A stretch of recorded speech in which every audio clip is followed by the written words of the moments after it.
By the end of this class, you should be able to build something like this on your own. So let's get started.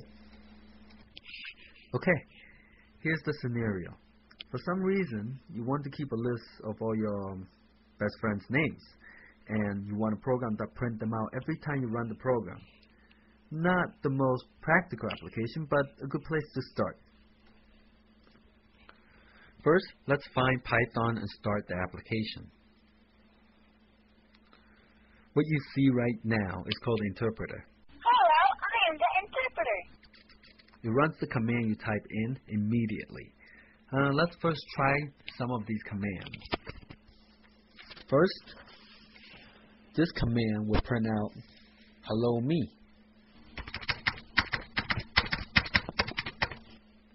The next command, we're going to multiply two numbers together.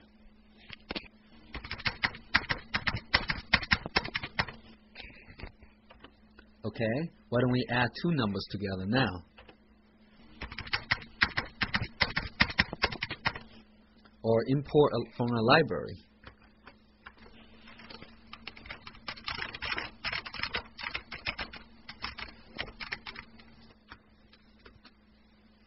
Or a command like this, which draws a window.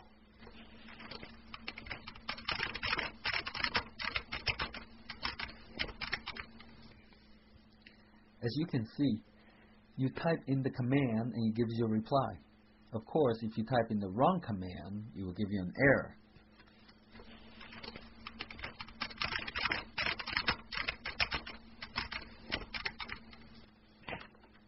In general, this is a good place to check your commands if you're not sure how they respond when you are programming.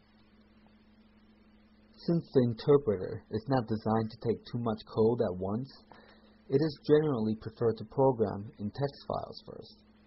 Save it as a Python application and run the entire code together inside the interpreter. Sounds like a lot of work? It isn't, trust me. To start a new file, let's go to File, New. You will see a new window. This is where we will put our code. First, let's save this file as a Python file by going to File and Save. For the sake of uniformity, let's call it first.pyw.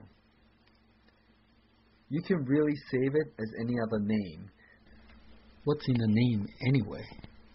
But make sure it ends with .pyw. Once you have the file saved, we're ready to go. You want to start with telling the computer what you want to use to run your program. In general, if you're using Microsoft Windows, it will automatically search for the appropriate program, so you don't really need this line, but it is still a good programming idea. In our case, we want to use the Python interpreter, so type this line as the very first line. Like I have promised, we're going to create a list of our friends' names. To create a list, we will type this command.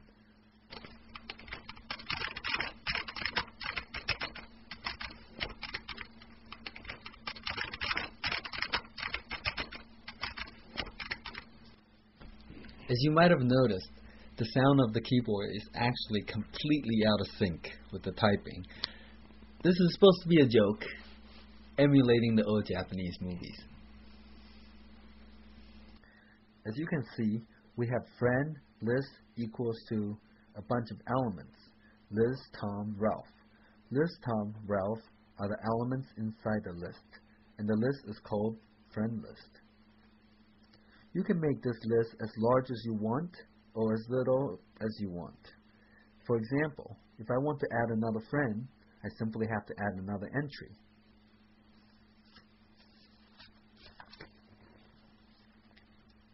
And now, if we want to print out the list, it's actually really easy.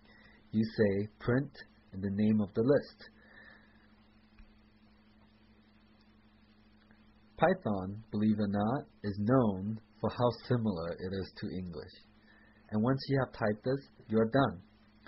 Also now, in the last step, we want to run the program. In order to run the program, go to Run and Run Module. A quicker way, a shortcut, to run the program would be F5. Notice how the interpreter automatically takes the friend list and print it out. If you have a problem running this program, go back and check if you have spelled everything correctly. If you still have problems, make sure that you have the most updated Python version installed. Right now, let me make a little transition. I want you to picture writing a program as analogous to building a house. You will need different tools for different jobs, and depending on what you are doing today, you would bring a different toolbox. It is very similar with programming. We import different toolboxes for different jobs. The only difference is that we call them libraries instead of toolboxes. For example, right now we're going to import a library that allows us to draw windows and buttons and menu bars. This library is called Tkinter. In order for us to include this library, we import it with this command from Tkinter import. By importing the Tkinter library, we're really taking a toolbox and using the tools inside it. With this library, we can now draw windows, buttons, menus, as well as many other widgets. So without further introduction, let's first draw a window and call it root with this command.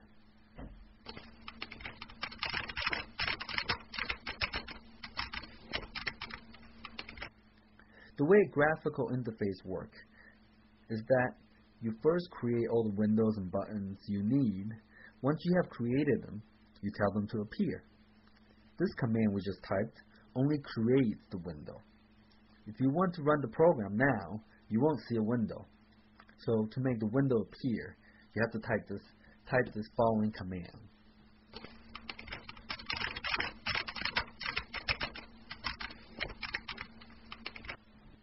If you have typed this command, you're ready to run the program.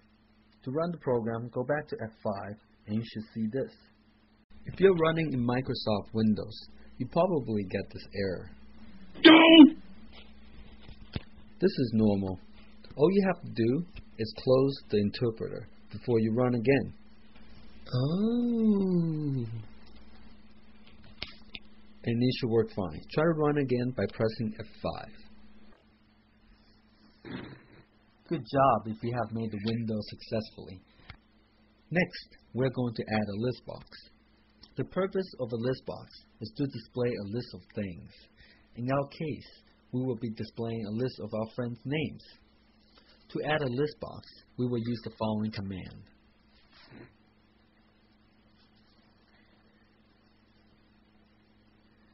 In this command, we create a list box called listbox, and we create it inside the main window we previously declared called root. Just like the window command, the previous command only creates the list box. If we want to make the list box appear, we need to use a separate command. This one, listbox.pack. What this command does is that it packs the list box inside the root. Remember, root is the window that we created previously. Without this line, the list box will not appear.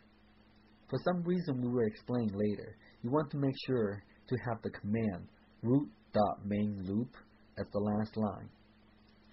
Now you can try to run the program again. If everything is still running fine, we are finally ready to add our friend's name into the list.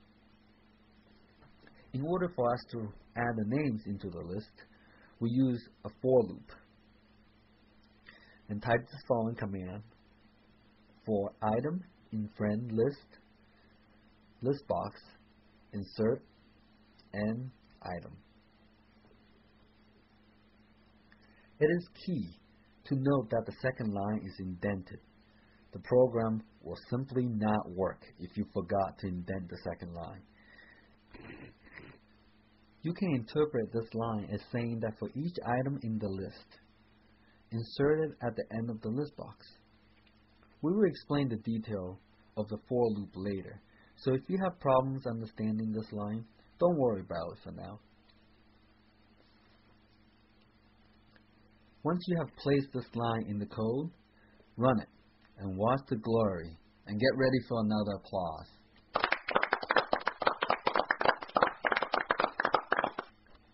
Okay, this concludes the third lecture.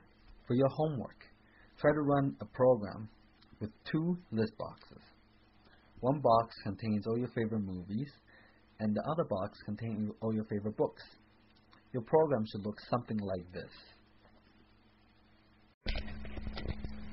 If you have any difficulties doing this exercise, you can find the example code to this program under the answer folder in this chapter. Well, that's all for now. This is Chieh. Until next